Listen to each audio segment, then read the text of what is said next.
Thank you, Janet. We move over to Abuja to our correspondent, Seun Okinbaloye, to bring us up to speed with what is going on at the PDP non-elective convention. Seun. All right, thank you so much. We are still here at the Eagle Square in Abuja, where the PDP is holding what they say is a unity convention of the party. It's a non-elective convention where they did say that it's going to be a carnival-like convention. Yes, of course, you can see just behind me here, there are a lot of colorful members of the party in colorful attires from across the country, taking different stands to my left, to my right, and across the arena here. We can see the PDP members, all of them, delegates here already, and we understand that there are going to be some international observers, some people from a different international organization who are coming to observe this very important, according to the PDP, an important convention to them.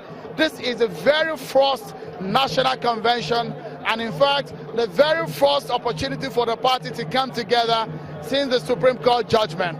Well, up in the state box, the VIP box, are the leaders of the party, and I have my colleague Lanre Lasisi, who is standing by to speak to one of the leaders of the party on this convention. Lanre, over to you now. Thank you, Seun. I'm here in the state box, the VIP stand, where most of the officials of the caretaker committee are seated. We also have the chairman and members of the organizing committee for this convention. They're here. We have former chairmen, party chieftains, former governors, former ministers, former members of the National Assembly, and even serving members. They're all here getting ready for the event to start. I also have here with me the former national chairman of the party and one of the founding fathers of the party. It's good to have you here, sir. Former National Secretary. Former Foundational Secretary, yes, sir. Yeah. Now, I'd just like to have from you, sir, what does this mean for the party, having this convention after such a problematic, will we say, 2 years? We are very, very delighted with the excellent opportunity that the Almighty God has given us to revive our party, to resuscitate it. So this convention means so much to us. It's a convention to restore confidence, to remobilize the party, to redirect it so that we can now move systematically forward. But right now, this is just to make sure that we can extend the tenure of the caretaker committee legitimately, so that they will have enough time to have the elective convention later in the year, so that we begin the new year with a new executive at the national level and in all the state levels to drive the process. Because this time around, the PDP is determined, the PDP is agreed, the PDP is ready to move things to 2019, when we'll say to Nigerians, we are back. All right. Well, that was the former national secretary of the party. Would like to hand you back to Lagos for the continuation of regular programming. Thank you very much, Lanre, for bringing us up to scratch. Now, that was Abuja.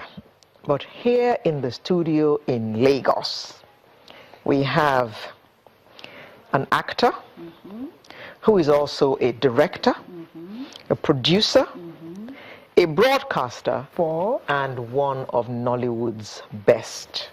He's an award-winning actor, and he hails from Lagos State. It's my pleasure to welcome Bimbo Manuel. Good morning. A very good morning to you. And it feels really good to be here. Good to have you with us. Yes. You mean you could actually tear yourself away from some set to find us, to give us light of day, as they say? Well, when channel calls, you say, how many times do you want me to respond? You're a great station, yes. Okay, good to have you here. Feels good to be here, too. I used to watch you in some soap operas, and, you know, that guy, there's something about his acting. So tell us now, how did you get on this stage? how did I get here? Well, as she said, I started out with broadcasting, and then it wasn't quite enough. It wasn't really what I thought I wanted. So theater school, and then the small thing. Theater school, University of Port Harcourt. Port Harcourt, yes.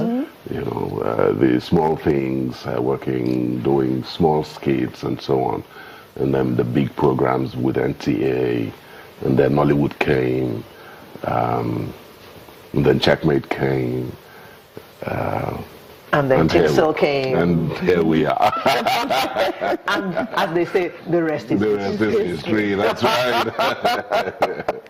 Well, if you are a Nollywood person, you will remember his face in 93 Days, October 1, Torn, Dazzling Mirage, Sitanda, Rendered to Caesar, and the list just goes on and on. And you may not Thank if you you. see him now, you may not remember his face in Checkmate. You know. Apart from the thicker neck, I think it's still me. And the grey. A bit of gray. Yes, a little bit of salt and pepper, Yes, you know. yes. But I'm sure that those who watched him then know that it is him. It's still me. It is him. Now, why did you abandon, well, you used to be one of us. You don't do any broadcasting anymore. I do. But you see, the dynamics, I guess, have informed how much of broadcasting I do now. I obviously can't work 5 to 9. Of course 9 to 5 with any broadcast house. No, we're not expecting you to do that. Yes, and to put anything on any of the media platforms now, of course, everybody wants money. You will need to go out, do marketing, sponsorship, all of those. It can be very tedious, you know. Yeah, until a couple of years ago, I was still on air. I was there for about 5 years. It felt good with Shola Salako, and you know, yeah, it felt good. I'm still a broadcaster. Nollywood. It's inside the blood. Okay. Now, you've been in Nollywood, some would say forever.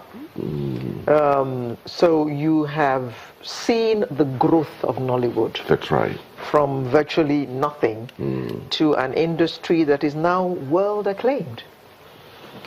But there are still issues of content. How would you describe Nollywood paying special attention to content? In fairness to the industry, I'll say we've actually started to answer that question of content, really, because our products now are better. The stories are better told.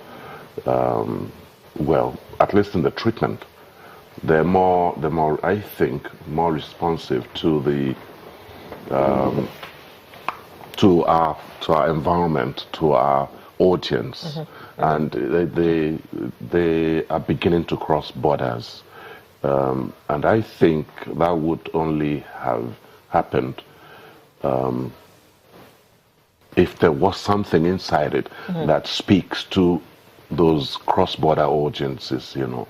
Yes, but again, we must also acknowledge that there's a whole world to conquer. Indeed. Really, and to get there, because the rest of the world is not going to bed. We have to up our game. We have to tell better stories. We have to tell more global stories. We have to.